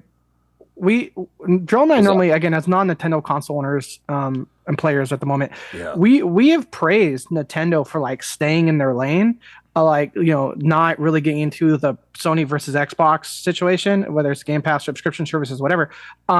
When it comes to we praise Nintendo staying in their lane, this price point thing, that's like me seeing them like, oh, hey, what's happening over here? I'm like, no, $70 bucks, that's an Xbox Nintendo price point. So that's an Xbox Sony price point, but a Nintendo Switch price point. Like I said, because my go-to summation of Nintendo is they stay in their lane very well. They know their fan base, they know their customers. So whereas the justification, if at all, if we hear from it, the $70, that's me with them going, hey, what's in this left lane over here? And I will say real quick too, Joel, to your thing of you were listening to the OLED and the other thing. Yeah. The Switch Lite, is there a performance thing on that, or is it just that the Switch Lite just cannot take those physical chip things? There's no performance for any. There's no performance. Switches. There's no performance. That on the OLED does not. Yeah, I think I know in general they made a couple of minute cosmetic adjustments, obviously with the D-pad shit, and then with the stand, 30 minutes longer battery because we got a different battery, I think, at some point, right? Yeah, I think there's a few aesthetics that they adjusted, but nothing crazy. Okay, so it wasn't like a Xbox Series X versus Series S thing. Just okay, no worries. I just wasn't sure. Good question. Yeah, it's more like the DS versus the DS XL. okay, it's bigger. Yeah, okay. Wasn't sure. Yeah. Go ahead. Yeah, I mean, it's just, it's just kind of hard to swallow for this price point. I'm not surprised. I mean, do you think all the games are going to be $70 going forward? Because sometimes they release games for $50, depending on the title, right? Yeah, they do that many times, especially for Mario shit, Super Mario Brothers, the shit. Yeah, absolutely. No, it was funny. I was going to use your own words against you, Church. Where I remember a few episodes ago, you're remember when you said that this is a privileged hobby. This is an expensive hobby. $70, baby. No, but to answer your question, no, they can't have this be all $70. I think if there's special IPs like this that are really their bread and butter, I think it makes it. I could find some justification in those being $70, but they can't price everything $70 because that's when it's like, come on, guys, give me a new console. Give me a full refresh. Okay. Coming soon, Pikmin 4, $70. They can't. So it's easier for gamers to swallow increased price if there's a hardware performance packaged along with it. If you're getting something out of the performance. To a point, at least this is for Jarrell's brain, because for me, that gives me comfort in the life cycle of my console. If you're going to invest in a technology increase in my console, a longer lifespan, then yeah, sure. If the game's gonna work, run even better, sure, I can justify spending $70. It's like buying a new car or a Tesla or something. It's everything. Maybe certain things are going to be more expensive as far as maintenance, but you're giving me a Tesla. You know what I mean? I'm buying a Tesla, so it's going to be crazy different lifespan versus other things. So, that's kind of my notion. So. I have a question. In terms of one-to-one performance, did they announce anything different or improved from the last Legend of Zelda game? No, just trailers, bro. Okay, so nothing like now in this or higher resolution, just okay. Just gameplay and whatnot. I mean, those worlds are beautiful. You know what I mean? Okay. Yeah, I mean, I think for Nintendo games, man, it's not necessarily the frames. A lot of the times, Nintendo games always feel amazing. Playing Mario always feels good. That's how it Oh, felt good playing Breath of the Wild. oh, Frames. Curtis is breaking So up. long as they nail that feeling, I think the game would be fine. Hmm. 30 frames per second or not. Dang. Okay. Is it my end that I'm breaking up? I feel like you guys. Yeah, Can you yeah. guys see him? Shows your signals from yellow to red. I'm not sure. Ooh. Okay. Well, I was gonna say, Ooh. it's like Drill. I think I had the justification of why it's $70. See, the last Zelda had a 1. This one has a 2. So, It was going to be the sequel, but then they put tears. I would Now have the loved that tears are you title. spending $70, bitch. Dude, I would have. The Tears of the Kingdom is the $70 increase. Dude, I would have loved that title of like Legend of Zelda: Breath of the Wild, the sequel. Like Yeah. that would have been great. Hers put Legend of Zelda Um, $70. One thing I want to go back to with the Nintendo Direct there, we were talking about, and we're joking on the Game Boy and Game Boy Advance stuff. Yeah. And then we got Yeah. distracted. We got distracted by someone's pickle and said tickling. Uh, I was gonna say I don't know a single. Dude, that was a Shaggy, great. it wasn't me. Have you ever seen the interview? I think that was an NBA.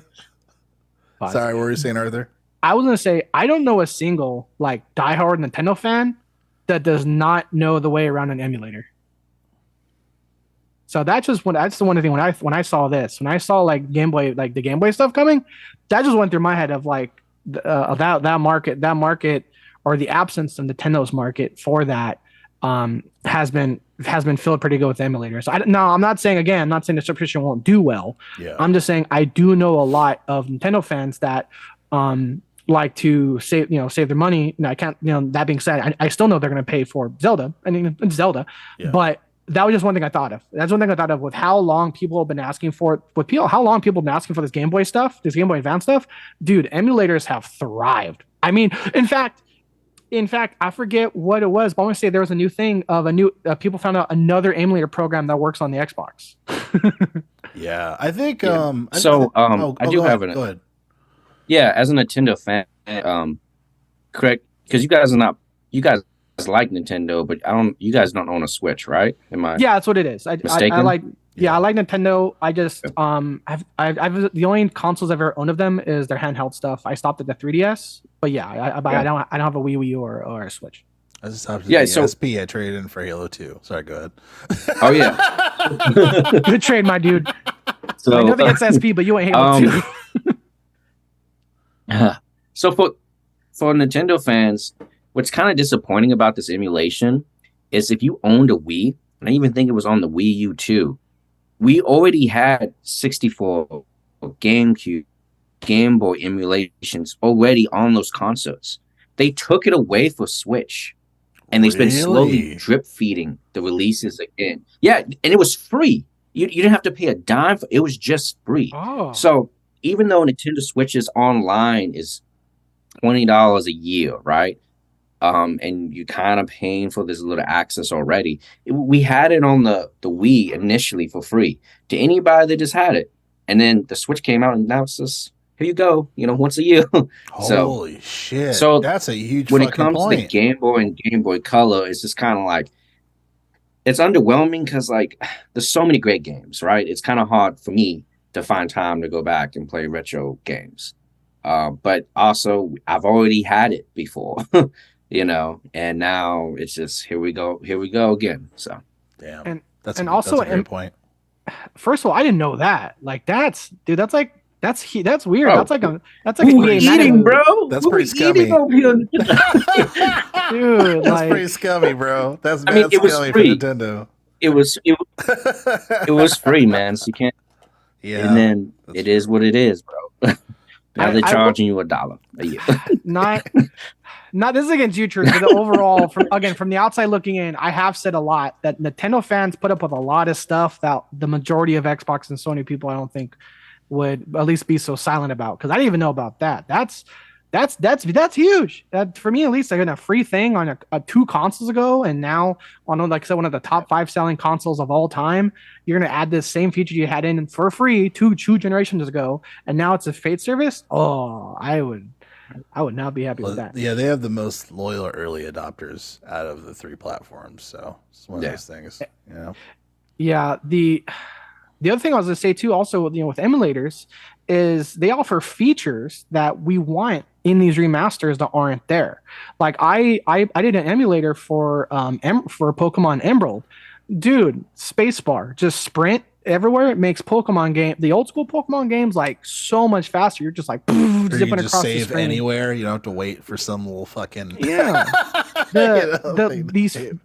because when we see remasters of like let's say these old arcade games like Metal Slug for example, there are things to realize that you can't really translate one to one from an arcade machine to a console, and we've seen that sometimes when you for this so for either emulators or actual remasters of handheld games to like newer generations. There are certain tweaks and things like that. Like I want to say there was a remaster of like for example Capcom. Capcom has a lot of their arcade cabinet side scroll beat 'em ups remastered in collections on the Xbox. I think I bought one of the collections for like $2 a while ago. And again, there's little features that you couldn't have had on the actual old school arcade. So I hope that when they bring this paid service on, there are some of those things that people have been used to for a long time with emulators, like save anywhere. You can speed up your walk Yeah. speed. You can, you know what I mean? Like that for me, that was one of the only reasons I really got back into and played Pokemon Emerald because I never finished it when I actually had it, was just, being able to sprint. And then once I actually bought the bike in game, oh man, getting from A to B was like just zipping around. So I would be curious if they don't have those features on how vocal the Nintendo emulator community is going to be about that. I mean, I could speak on to that. I mean, they actually do a pretty good job with the online service for emulators, like Okay. Mario Kart Game Boy, right? They actually added an online feature now, so I can play. Yeah, the game was not online multiplayer, so they added it online multiplayer, and that's for a lot of the old games. Would it be on the SNES or NES2? You can do that as well, and then they actually do here's the original version of this game, and here's a second version of this game where you can just do like a boss run. So they always release a customized version of the game where you can have like these hacks or cheats where you can start off with all weapons and do something thing. So they spruce them up as you would do in an emulation, but is it the same emulations that you're used to from other companies? Who's to say? But they try to give you more for it. And remember, Nintendo Online, you just pay for the online service. It's only $20 a year for the entire year. So, I mean, compared to like Xbox and PlayStation, that's really cheap, and I can put like 6 people onto my account, so it's really like less than $1. It's the price is fair, even though it was free before. Right. It's a fair price in my opinion. But yeah, they do add all that stuff that you're talking about. Also, it's pretty fun. That's good. That's good. I didn't know that. And I was hoping for save that. anywhere you want to. Yeah. That's awesome. Definitely. So one of the I guess just continuing on, I don't have a transition for this.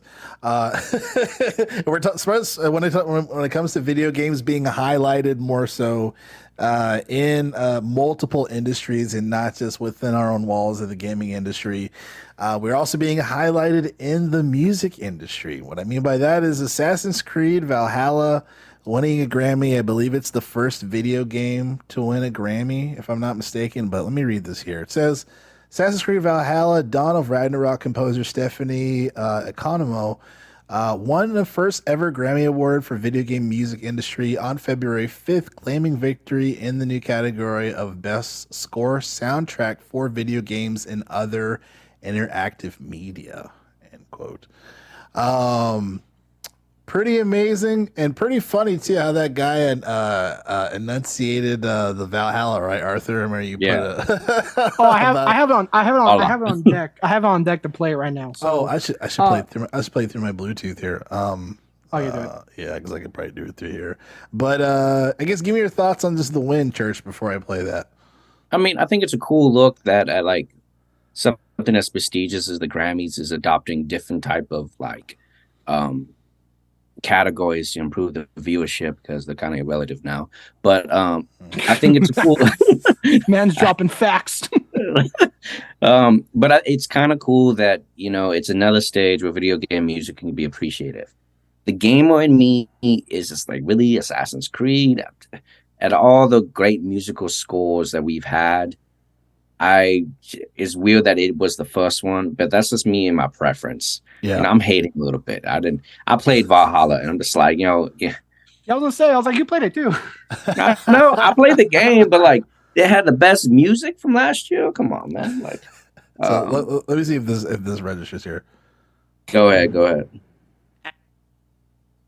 And the Grammy Like, it goes wasn't God of to War? Assassin's Creed Valhalla. Assassin's Creed Valhalla. Valhalla. No, I think I agree with you, Church, just because like we've listened to amazing video game soundtracks throughout the course of us just playing video games in general, right? I mean, fucking Harry Gregson Williams when it comes to like Metal Gear Solid, the Hitman series, amazing music. Last of Us, obviously, since that's being highlighted now on the show. But yeah, time and time again, we get these amazing soundtracks, and then just this is a DLC, I think, by the way, too, that part of the score of a DLC that won, but so definitely one of those things where it's like, well, at least they're starting to highlight this. Now they can look a little deeper within the fucking, our games and our music, to see like, oh, like, this is like a whole thing. It's like, yeah, it's a whole fucking production. People, very talented musicians work on this shit. So I definitely agree with you when it comes to that. Now I'm wondering, do we think Jeff Keighley has anything to do with this category being added in the Grammys? I hope so. You mean like he petitioned for it, or that his Game Award show is so big now it can't be overlooked? Like if he nudged somebody, kind of hey, both. Yeah, you guys should try this. Games are pretty fire. I think so. I think it's more of Jeff Keighley, just his presence in Hollywood, his relationship with Kojima and actors. We've seen more like Christopher Judge or even Al Pacino that showed up this last year in December. It's getting more integrated into those crowds. I think he knows some people to get it talking, and it's the Grammys. Like, what's the harm of having one, more category for like a sub genre of music, for the viewership? I think it's an easy sell, in my opinion. But yeah, I think he definitely has something to do with it, man. I think that's me. No, that makes sense. I agree. That makes sense. I think selfishly too, like the industry is just like, wait, how much money video games are making? You know what I mean? So now they're getting all of this like acclaim and notoriety. It's like, oh, this is how much this industry made. We had no idea. It's like, no shit. Is that a billion with a B? Oh, okay. Hey guys. It's like this should be added to the category. One company for how many Bs? Right. More than Star Wars? 12 times more than Star Wars? 20 more times? Like, that's what's happening. That's what's happening. Exactly. Yeah. Dude, this man's right. They seriously did that for 20 times the value of Star Wars. Yeah. And then they're going to come to our conclusion. Damn, George Lucas didn't give a fuck. It's like, yeah, dude, we know. Dude, he let this go like a bad dump. Just clinch it off. Take it from me. Dude, so a couple things while I was laughing in my own world looking at stuff. So to the Jeff Keighley thing, I hope he was involved because, again, I think his overall life's goal to legitimize the industry and the medium of gaming, I think he is the pioneer behind a lot of that. So I, as a fan of his, would love to hear like blah blah blah the Grammy. So one night I was at a party and Jeff Keighley, and this guy Jeff Keighley came up to me. I'm like, I want to hear that story. The other part where I'm laughing to myself is, Church, you're, even as a guy who played the game, you're saying, how did Assassin's Creed win? I got the nominees. Okay. Yeah. And this is what makes me think why, if Jeff was involved, it was a nudge only. Because here are the nominees. Here are the nominees, right? Aliens Fireteam Elite, Assassin's Creed Valhalla, which won, Call of Duty Vanguard, Marvel's Guardians of the Galaxy, Old World. Oh my god. Oh wow. Where have they got these, dude? The Mass Effect pause They paid menu for that is much. better than No, their entire. The Mass Effect pause menu could have won. Yeah, Like, yeah. Ubisoft needs some positive. Skyrim, like Jesus, like so many, so many things. That's that's amazing. I mean, it beat God of War this year. It beat Elden Ring. Yeah, there's a great music in that too. Yeah. Yeah. I could go on. I go on. But yeah, the nominees are a joke. I didn't even look at the other contenders. That's hilarious. Yeah, I had no idea. I forgot to look at that. Damn. I googled that as Jarrell was saying. Do you think Jeff Keighley was involved? And my answer went from like, oh, maybe to I don't think so. Not the slightest. dude, when I saw like, I played out Aliens Fireteam Elite. Now the battle music, the fight music is there, but like, I like to this day, I still on. You can look at my YouTube music. I still pull up Skyrim. I pull up Mass Effect. Like I said, the meme of like the bless you if that was a sneeze. Like the meme of oh sorry, I don't know what sorry. Even the meme of like, okay guys, so we're making this game called Mass Effect, and we just need you to help out with the pause music. Can you just kind of do us a slight favor? Boom, banger. You know what I mean? So when I saw these categories, oh sorry, my apologies. The nominees, I'm like, no, Drell, Jeff Keighley was not. He was not involved. Elden Ring, at least now with the nominations. God damn. Elden Ring, trash. You know, Fries Midwest, garbage. You know, yeah, like no way. God of War, Ragnarok, overhyped. The only one we need when we think about music, Aliens Fireteam Elite, Call of Duty Vanguard. Let's go. When did Vanguard even come out? Nice. Get the it failed, bro. Like when did Vanguard? I don't remember. Right? It came out in November, right? That was this year's Call of Duty game. Valhalla? No, Call of Duty Vanguard. Oh. Because that was the nominee. I'm like, when did that even come out? That came out last year. No, the year before last. So 2020, like November 22 or November 2021, because Modern Warfare 2 came out this last November. Oh yeah, they started doing the Modern Warfare stuff. Yeah, Vanguard was a while ago. Vanguard was 3 games ago. Yeah. So if we're reaching back years, then like, could we do a serious nominee? Like, that's what I'm trying to say, bro. Do some real research. Yeah, exactly. Yeah. Dude, if we're gonna go back that many years, I'll even put up Last of Us 2. I'll put up Last of Us 2. Like Persona 5. That's all I'm saying. So. Like I'm not a fan of golf that much anymore, but that good music, I mean, better than Call of Duty Vanguard. Right. GTA 5 like soundtrack, let's go. Like tough on the beat, to be honest. Put it in the conversation, yo. I mean, if they want to go back to 2020, Skyrim got remastered again. So the last topic here on the list for the show today, I just thought this would be a good opportunity just to say fuck you to Bobby Kotick. But so it shows here, it says Bobby Kotick plans to remain CEO if the Activision deal fails. So it says in quote, in January 2022, the Wall Street Journal reported that sources said to be familiar with Kotick's plans told the outlet they expected the controversial CEO to leave. While this has still to be definitely confirmed whether this is actually the case, Fox Business now claims Kotick will stay as CEO if the deal breaks down.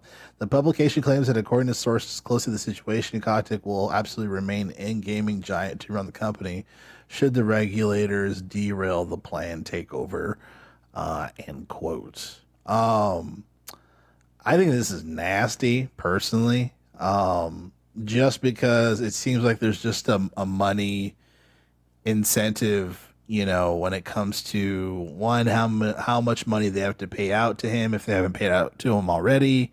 Two, the board, the board or the shareholders connected to Bobby, and we already know his dirty laundry already, right? Like I think back in 2006 or 2016, he threatened to kill his assistant. Like he has all these nasty allegations against him. And obviously the company culture of Activision, time and time again, Arthur and I have discussed this on the show of how fucked up their work culture was.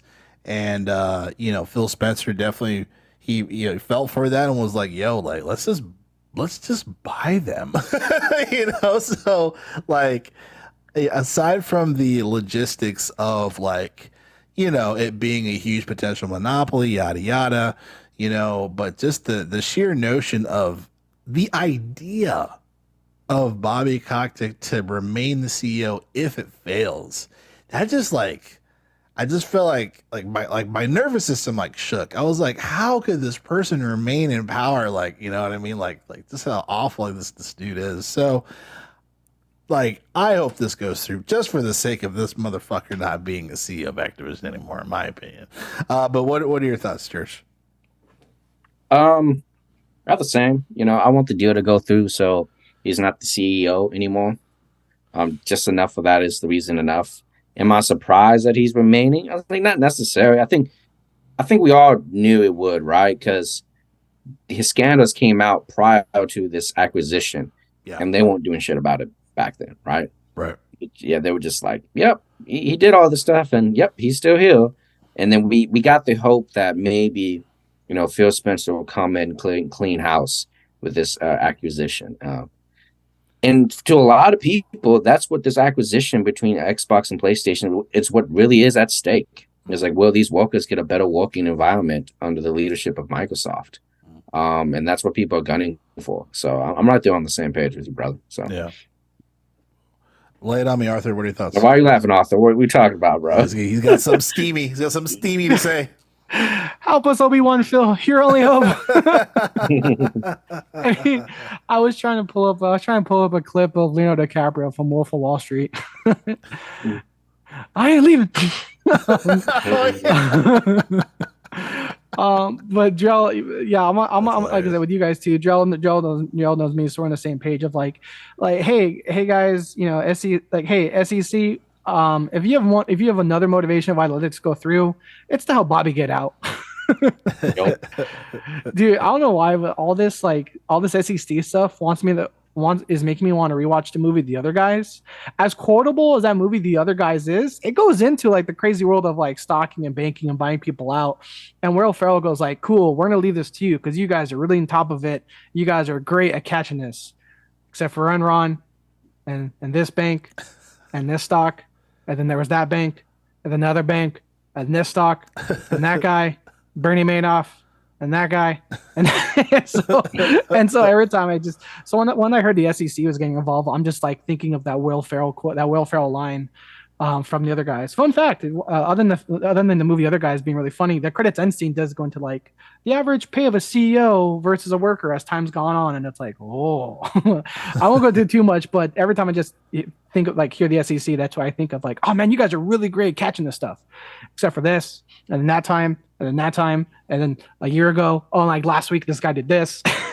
so if there's any time they can like SEC can like be like, yeah, this is on the up and up. How let Phil clean house and get rid of Bobby. Even like me Xbox boasting for Phil again. Like we're talking about Jarrell. Jarrell and I were talking about. It's like he's like, I'm afraid to kill this guy. And it's like, how is he still have a job? I wouldn't. Crazy, bro. If I go up to a court and be like, blah blah blah blah. I'm gonna kill you if you don't do this, blah blah blah. And all in, now this guy gets to, Bobby Kotick gets to appear and in Moneyball, whatever. Yeah. Which again, reminder by the way that scene where I think Brad Pitt goes to talk. I think it was he was supposed to play. I think it was the owner of the Red Sox or something like that. It was Bobby Kotick that played that role, and I was like, man, oh wow, crazy, interesting. Crazy. Yeah, man. Can I talk Overwatch too? Yeah. Talk about Activision. Lives Activision. Yeah, it's Activision. Because I feel like there's another Halo Infinite moment coming with Overwatch. Let's go, baby. We're about to listen to the biggest fan of Overwatch 2. Go. Man, I was excited for Overwatch 2. I was hyped. I predicted it. I love my prediction.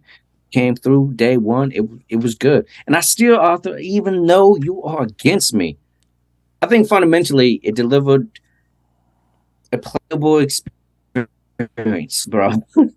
Like, I think it's not what we wanted. It had no PvE. The servers crashed the first week, but they got that shit up and running, and it's a promise of something new in the battle pass.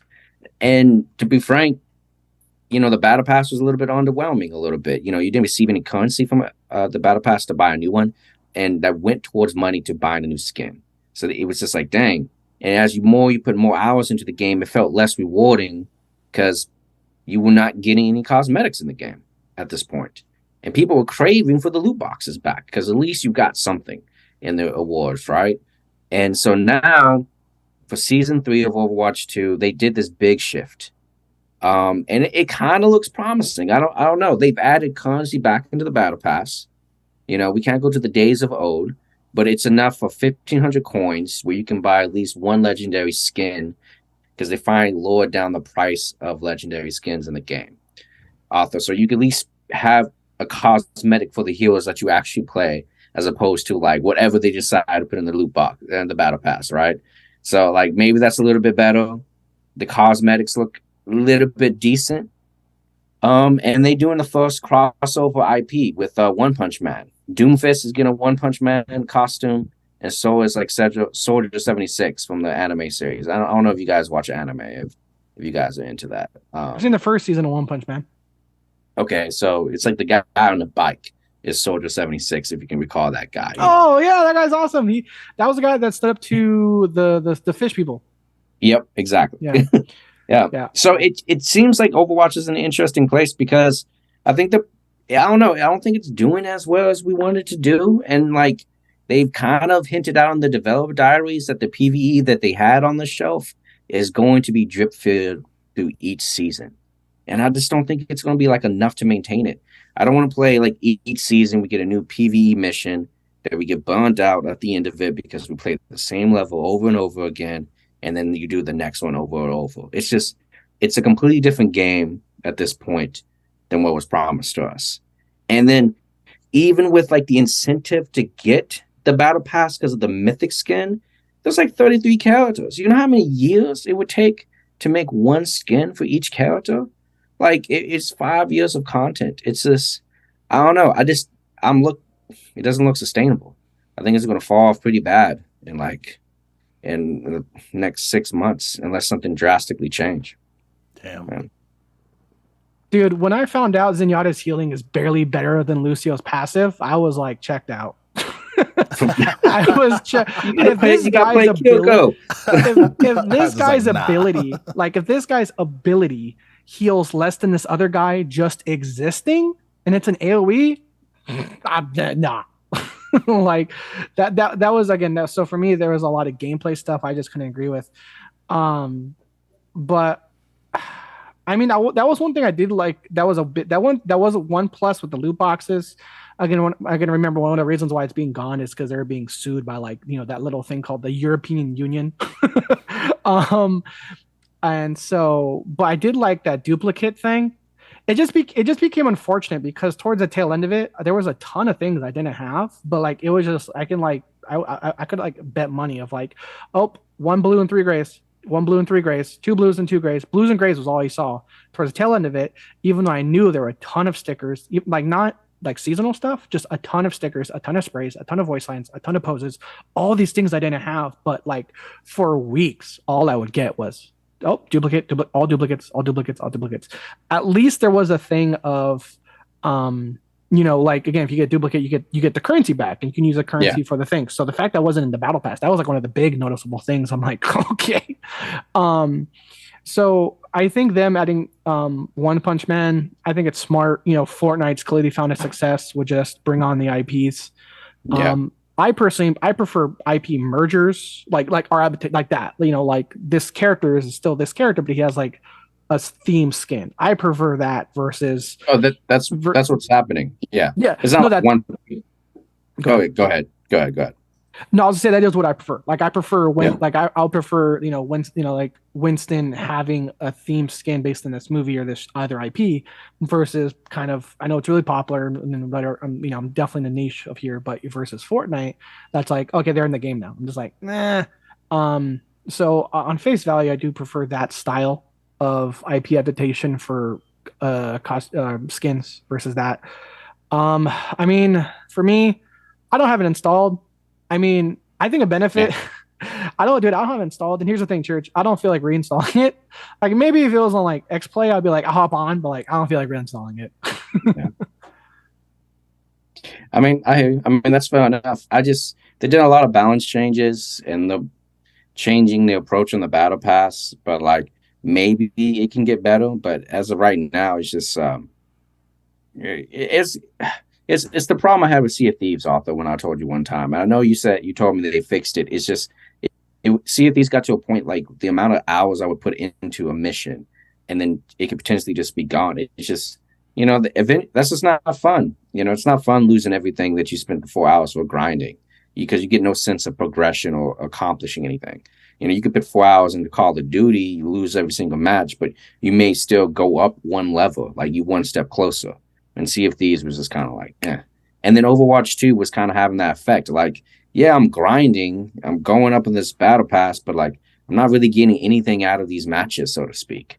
And the match XP was so low. So yeah.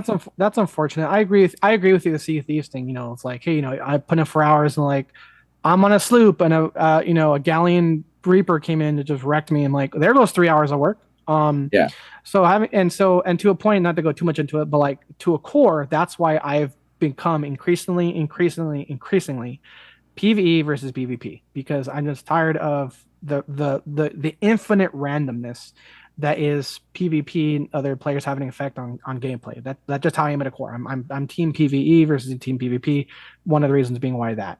But I didn't know. I mean, when it comes to the battle pass, do they do the thing like Halo does, where and to a point, Sea of Thieves does it differently. Sea of Thieves battle pass is like, if you miss this in the battle pass, it'll be in the store for purchase later. Whereas Halo is like, hey, if you bought season 1 battle pass, you have till forever to fully unlock season 1 battle pass. Does Overwatch have nothing? No, it's just like what's in the battle pass is just it's once it's there, it's gone. And even like they have themed seasons. So like I think season 2 was like Olympian gods, right? So they had like 3 costumes in the battle pass, but the rest of the costumes were in the shop to buy. And they got better in season 3 with the balancing of that. Well, there's a lot more items in the battle pass that you would want as opposed to the shop. But the main mechanism is to direct you to the shop and spend, $25 to $30 on a skin. It's almost like Valorant prices at this point, man. It's just ridiculous. So, but they're lowering the prices, man, which makes me think that it's not making money on the game. I think we speculated before the show that it could be because of the China thing, or maybe they're just the player base is not there anymore. So, yeah. Or maybe it's not spending money. But Joe. Oh no! I was disagreeing. I was just saying, yeah, that might be the case. I was gonna say, for context, when he was talking about before the show, I was saying how China, the CCP government, literally the government limiting gameplay timing to like 4 hours, 3 to 4 hours a week, something like 3 to 4 hours for a week. How that definitely hit Blizzard for sure, because a lot of Blizzard, like I said, for years now, once Tencent got, I've talked about before, but the short version is once Tencent got involved, even though on face value, Tencent only had 5% of their stock or investment in the company, they were making major changes. That's why I argue if it wasn't for Tencent, Diablo Immortals wouldn't have been a mobile game. It would have been, something Blizzard's known for, a PC game or a console game. But I would argue it was because of Tencent and the influence of the Chinese market had on Blizzard's money and decisions. That's why, like, for example, like how they got involved with the Dota League of Legends competitor, like Heroes of the Storm or something. Now, I'm not saying that game's good or bad. I'm just saying I would just argue, Tencent and that major market that was had a major input to their decision. So now that one, Overwatch 2 isn't succeeding as face value as much as they want, and 2, a significant portion of their microtransaction money or sources that was the Chinese fan base is now being literally via the government limited to X hours per week. I think that is like one of many contributing factors to Blizzard shifting its monetization process for Overwatch and its other IPs. Like I'm curious to see what Diablo 4 is going to have now. again, following what they've learned from Overwatch 1 and 2, and following that you can't just have loot boxes and or microtransactions everywhere. One, with what they've learned with loot boxes, with the European Union suing them, and then two, monetization being cracked down now that the Chinese fan base and income isn't be as significant now. Interesting. No, that's a good point. Yeah. Interesting. Well, that is about it here for the Gamers for Life podcast. Any lasting thoughts before we close out, gentlemen? That was kind of your guys' bag, so I didn't want to step in. I was like, this is the Overwatch corner, so let me let them rock. So, anything? My last thing, just real quick, is I know I'm the only one that's had an at bat.